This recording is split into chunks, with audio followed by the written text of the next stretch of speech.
Recuerdo hace muchos años, cuando aún era un niño, haber tenido la oportunidad de jugar a este título en mi vieja Super Nintendo, gracias a un compañero de mi colegio que contaba con el juego y me lo prestó. Recuerdo haber quedado fascinado en aquella ocasión debido a la gran calidad que encontré. La música, la ambientación, la atmósfera oscura, la variedad de enemigos. Entonces pensé, ¿será que me pareció mejor de lo que en realidad es?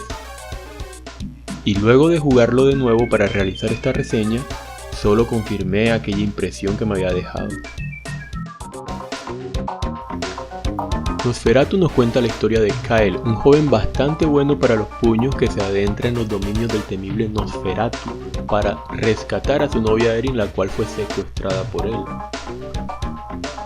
Para lograr nuestro objetivo tendremos que atravesar muchos obstáculos a lo largo de 6 niveles, cada uno más complicado que el anterior, con variedad de enemigos, jefes finales y trampas de los más injustas que te harán caer en cuenta rápidamente de que este juego tiene mucho de ensayo y error. Otro factor que influye en la dificultad es que tienes un límite de tiempo para superar las etapas de cada nivel. La jugabilidad bebe mucho del estilo plataformero del clásico Prince of Persia, sin llegar a ser una copia, ya que tiene un poco de beat'em up, yo contra el barrio, o como dicen por mi casa, ese género, pelea callejera, ese donde vas repartiendo puños por aquí y patadas por allá.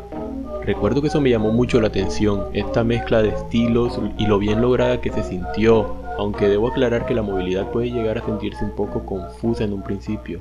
Luego de un par de minutos te adaptarás a ella sin problemas, y esto se debe a que Kyle cuenta con dos modos, por así decirlo. El modo plataformero, donde puedes saltar, colgarte de las paredes, evitar caerte a un precipicio, deslizarnos, y el modo de acción o modo de ataque, donde podrás usar tu arsenal ofensivo contra tus enemigos, patadas dobles, combos, uppercuts, en fin. Pienso que habría estado bien darle al personaje la posibilidad de usar armas que fuese encontrando por el camino. Alguna espada o alguna lanza, armas que se adaptaran a la temática del juego. Eso junto al repertorio de ataques del personaje le habría dado más dinamismo. Pero a falta de armas, contamos con cristales, hay 3 tipos. Los azules te otorgan un punto extra de vida, vacío, algo así como el cuarto de corazón en Zelda. Los verdes curan tu vida faltante, y los rojos aumentan tu capacidad de hacer combos. Entre más tengas, más fuertes y largos serán tus combos y tus ataques. Los jefes al final de cada nivel tienen un buen diseño y algunos pueden llegar a convertirse en un dolor de cabeza, aunque por regla general el nivel suele ser mucho más complicado que la pelea con el jefe. Puede que la duración del juego no sea mucha, ya que son solo 6 niveles, pero esto lo compensa con una dificultad más que decente, una buena ambientación en los niveles y una música que por lo menos a mí me resulta memorable en algunos casos. El juego cuenta con 2 finales, uno bueno y uno malo. Para sacar el final bueno debes morir menos de 8 veces, algo bastante complicado. Si lo logras, Kyle podrá rescatar a Erin y huirán juntos del castillo. Pero si mueres mucho, al final será muy tarde y Erin habrá sido transformada en vampiro, lo que te dejará una fría pantalla de Game Over al final de tu aventura. Bastante duro toparse con eso. Algo curioso de este asunto de los finales es que el juego trata de avisarte cuando ya es tarde para rescatar a tu novia. En la pantalla de Continue, donde sale la fotografía, se te arroja una pista. Si llegas a morir demasiadas veces, el aspecto de Erin cambiará, su expresión será malvada y le saldrán colmillos. Es algo que no se suele notar, pero es un detalle bastante curioso y que me voló la cabeza en su momento. Para finalizar con esta pequeña reseña, debo señalar varias cosas. La primera es que pese a no haber sido muy popular en su momento, es un juego memorable para aquellos que como yo pudieron jugarlo en su época. La música es excelente teniendo en cuenta que su misión es ambientar la atmósfera lúgubre y oscura que el juego nos ofrece.